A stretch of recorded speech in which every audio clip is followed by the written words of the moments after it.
In this video, we're going to go through examples 13.1 to 13.6 from your book. If you'd like to follow along, open the Chapter 13 Classwork.xlsx workbook from my courses and click on the EX 13.1 to 13.6 worksheet tab. What we're going to do here is we're going to go through an optimization problem. So we have this company, Sklenka Skis. They have two different products, Jordanelle and Deercrest. Jordanelle makes $50 per unit profit, and Deercrest makes $65 per unit profit.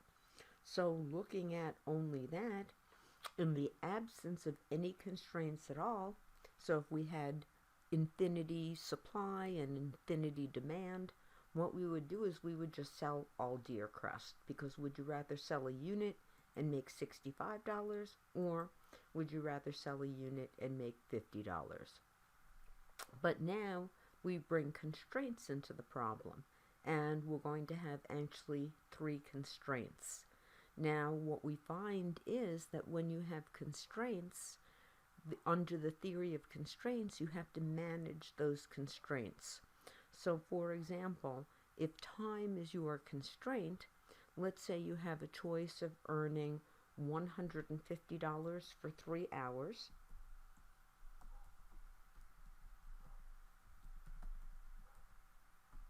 or let's say 75 for 1 hour. Well, obviously 150 is more than 75. So you'd want to do the $150 job until you stop to think about it. 150 for 3 hours means that you're earning $50 an hour. 75 for 1 hour means that you're earning $75 an hour. So maybe you could get more jobs for the 75 instead of taking the 150. So that is basically the thinking in constraints, but when you have multiple constraints, you have to use linear programming.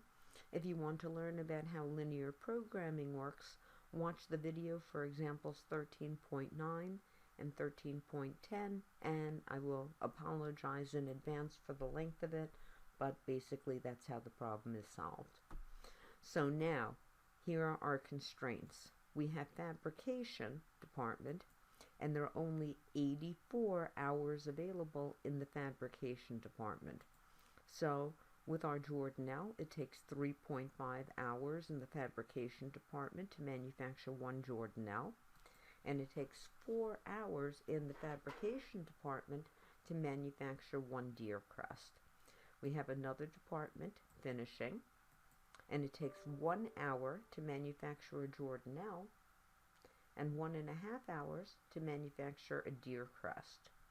So, and we have a limitation in the finishing department of 21 hours. So what we do down here is we're going to model.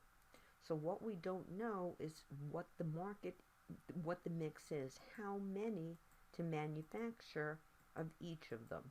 So think about it, if I manufactured 10 of the Jordanelle, given the information in the pink box, if I manufactured 10, I would have 35 fabrication hours and 10 finishing hours.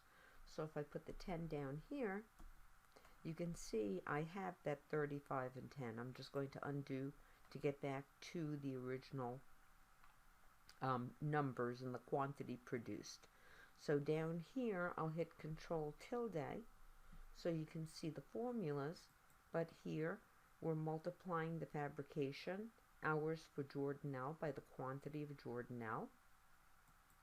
Here we're multiplying the quantity of Deercrest by the fabrication hours for Deercrest. And for the finishing, we're multiplying the finishing hours by the quantity, and for Deercrest, finishing hours multiplied by the quantity.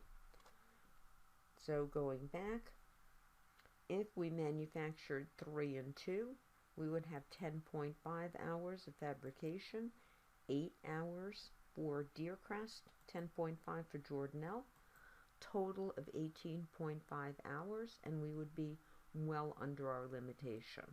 If we made 3 and 2, we would have 3 finishing hours and 1.3 finishing hours for Deer Crest, 3 for the Jordanelle, and 6 total.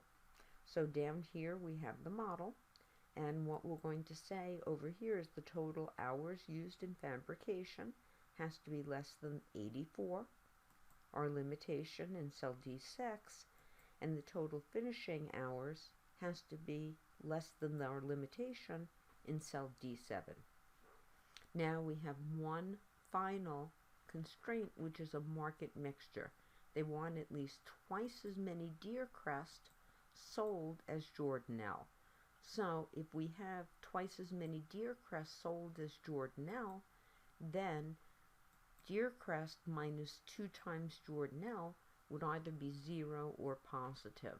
So we can see down here we have the formula, which is the quantity of Deer Crest minus 2 times the quantity of Jordanelle.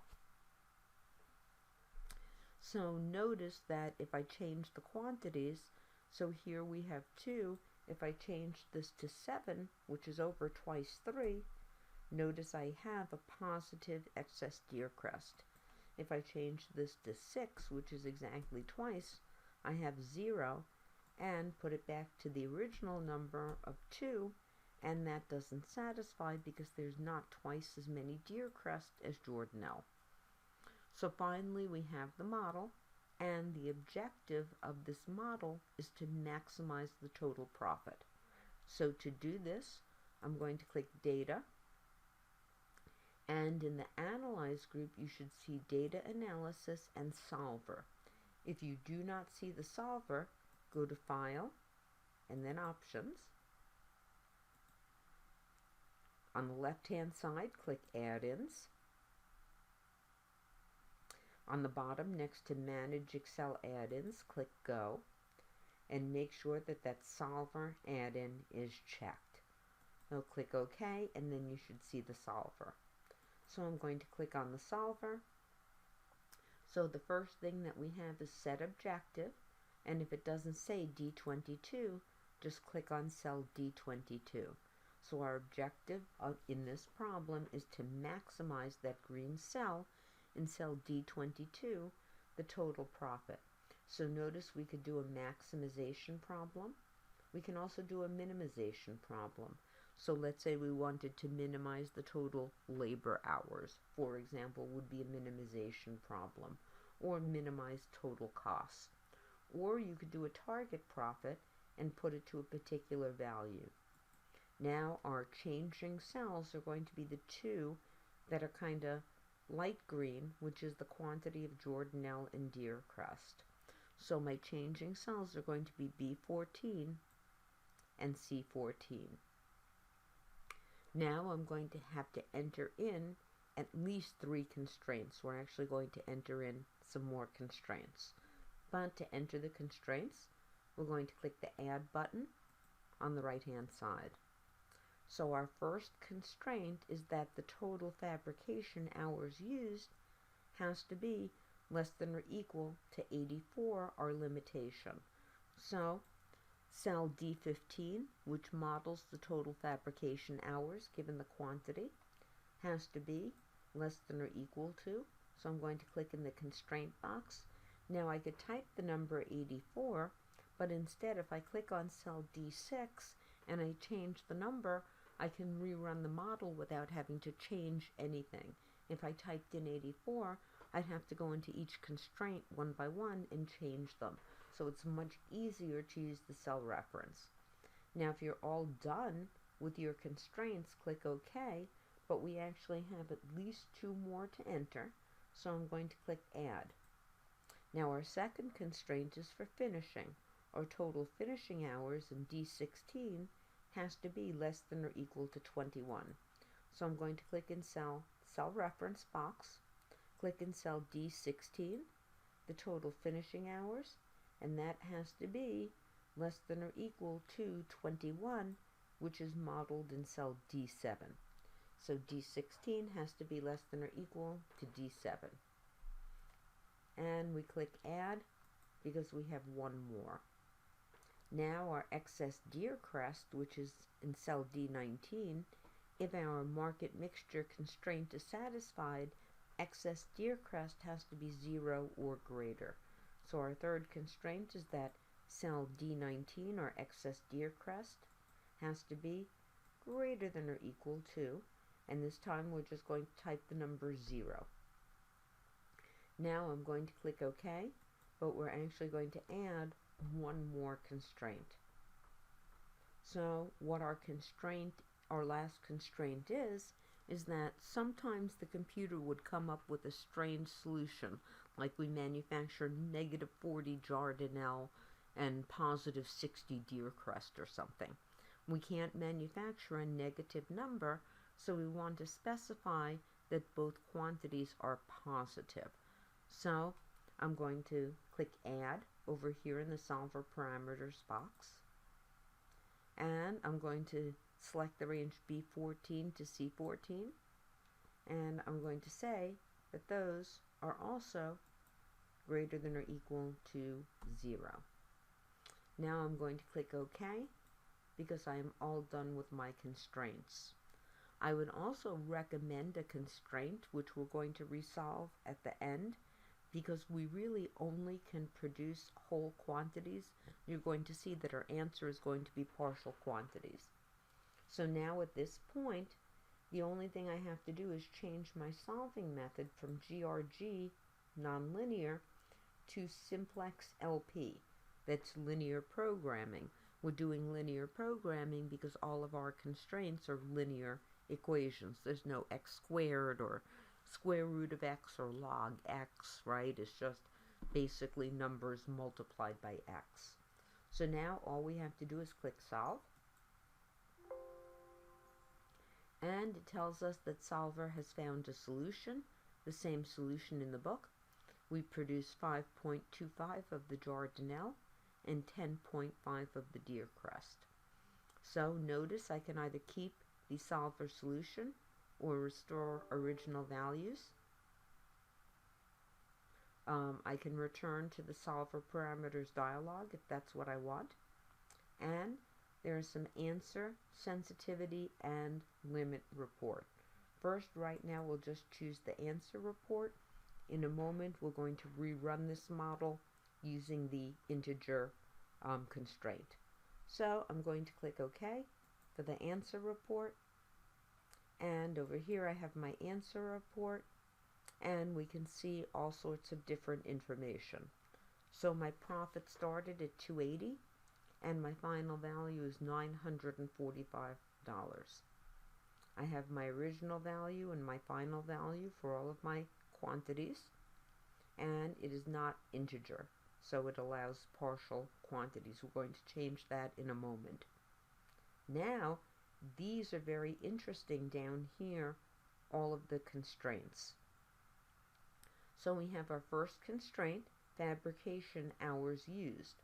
The fact that it's not binding means that it is not an equality, that the cell value of 60.375 doesn't equal the constraint, which was 84. So to put that in normal language, if we implement the optimal solution, if we decide the 5.25 and 10.5, what we'll have is 23.625 hours left over in the fabrication department. We just won't use all of those hours. But notice finishing hours and market mixture are both binding and have a slack of 0. So what that means is that in the optimal solution, we used exactly 21 finishing hours, no less, just exactly 21, which is our limit. And for the market mixture, we have exactly twice. We don't have more than twice, we have exactly twice. That's why those are binding. And we have our stipulation that both of the numbers are positive. They're not binding because they're not equal to 0. They're greater than 0 by 5.25 and 10.5. Now, even though this is not in the book, I'd like to rerun the model because I disagree with the book's solution. Because our final values are 5.25 and 10.5, Can we really manufacture 5.25 pairs of skis of the Jordan L? Can we really manufacture 10.5? Can we sell 0.5 of a ski? Can we sell 0.25 of a ski? So I think we actually need another constraint that tells us that these have to be whole numbers. So I'm going to go back to the EX 13.1 to 13.6 tab. I'm going to click on the solver and notice everything's still there. So I'm not doing a different problem. It still has all of my constraints. So what I'm going to do is I'm going to add one more constraint. So I'm going to click Add, and I'm going to do B14 to C14 in the cell reference. And now in the middle, instead of less than or greater than, I'm going to choose INT. That is an integer constraint. That means that it has to be a whole number. It can't be 10.2. It has to be 10 or 11. So I click OK. I resolve. And now I get a completely different answer of 3 and 12. So this time we only have an answer report. So I click the answer report and I click OK. And now I have an answer report, and I still have slack basically only in the fabrication hours. So implementing the optimal solution, I would have 25.5 hours left over in the fabrication department. Okay, well, we've just gone through examples 13.1 to 13.6.